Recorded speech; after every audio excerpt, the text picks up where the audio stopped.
જે વિષય સુખનો આનંદ છે, બીજો છે મોક્ષાનંદ.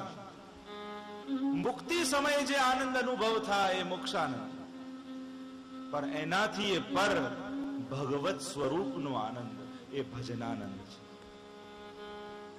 ભગવાન 5 પ્રકારે રમણ કરી પોતાના સ્વરૂપનો આનંદ વ્રજભક્તોને આપી રહ્યા, અને આમ વ્રજભક્તોને મોક્ષાનંદમાંથી કાઢી ભજનાનંદનો અનુભવ પ્રભુએ કરાવવો છે. અને એટલે આ પંચાધ્યાયની કથા કહી છે. આવો પ્રવેશ કરીએ પંચાધ્યાયમાં અને ગોપી ગીત સુધી. શ્રી શુક ઉવાચ ભગવાન પીતારાત્રિ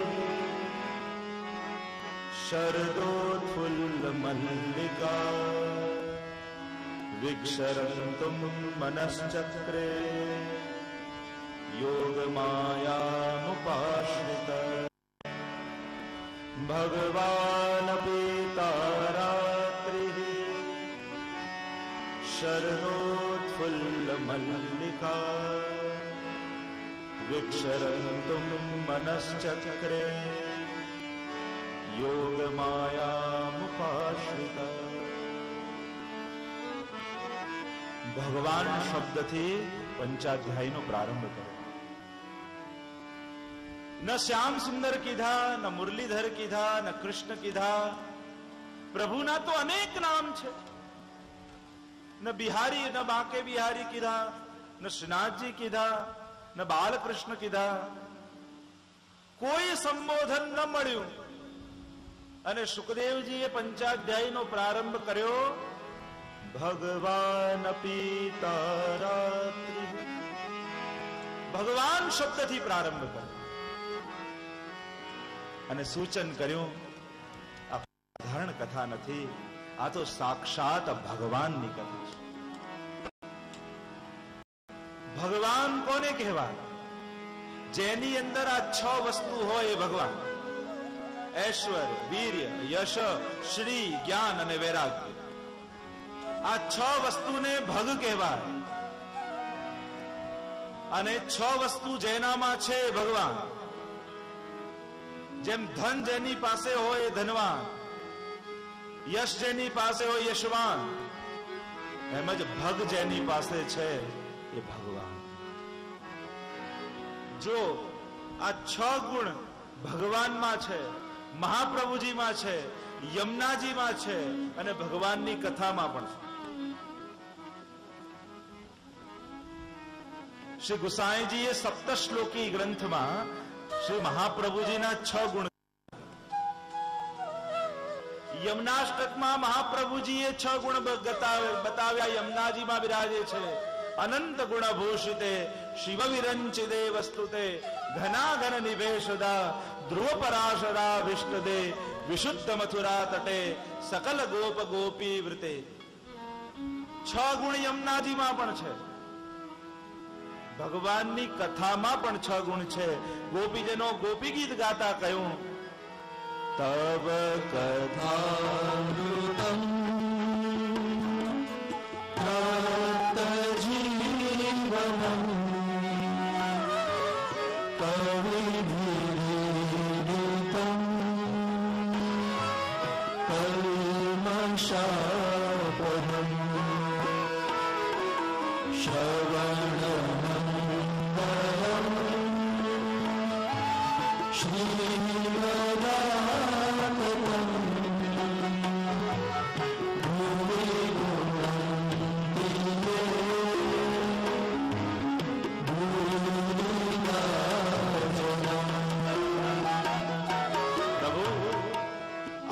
જે 6 ગુણ છે જે આપની કથામાં છે.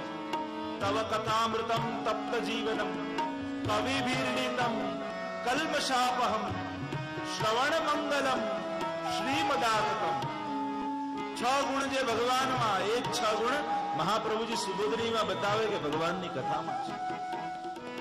ભગવાન શબ્દથી પંચાધ્યાયનો પ્રારંભ કર્યો, કારણ આ કોઈ સાધારણ સ્ત્રી પુરુષની કથા નથી, આ ભગવાનની કથા.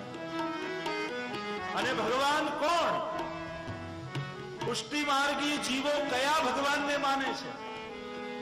ઈષ્ટ કોણ? કૃષ્ણ તો છે, એ તો બ્રહ્મ છે, પણ જેવી ભાવના એવો અનુભવ.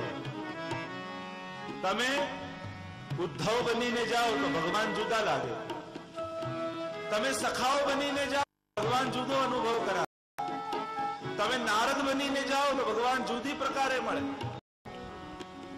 તમે ગોપ બનીને જાઓ તો ભગવાન જુદો ભાવ આપે, તમે યશોદા બનીને જાઓ તો પ્રભુ જુદા લાગે, અને ગોપી બનીને જાઓ તો એ જ પ્રભુ જુદા લાગે. એ જ બાળક હોય, પિતા જુએ, માં જુએ, યા યુવાન છે તો એની પ્રિયતમા જુએ. દરેક માટે વ્યક્તિ એક છે, પણ ભાવ જુદા છે એટલે જુદા અનુભવ થાય છે. વ્યક્તિ એ જ છે, કૃષ્ણ એ જ છે, પણ એને કયા ભાવે તમે ભજો છો? મહાપ્રભુજી તો કહ્યું સર્વદા સર્વ ભાવે, બધા જ ભાવે કૃષ્ણને ભજો. કેવલ કૃષ્ણ જ એવા છે કે જેમાં બધા જ ભાવ દેશો. શાસ્ત્રોએ 5 ભાવ મુખ્ય રીતે બતાવ્યા પ્રભુના ભજન. પ્રભુ જોડે તમારો કયા પ્રકારનો સંબંધ છે?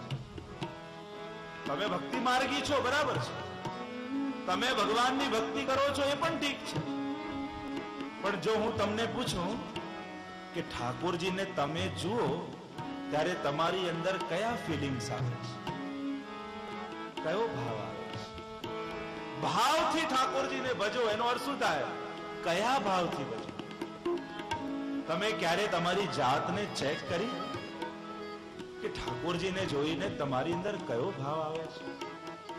શું યશોદાનો ભાવ આવે છે? તમને એ બાલકૃષ્ણ લાગે છે?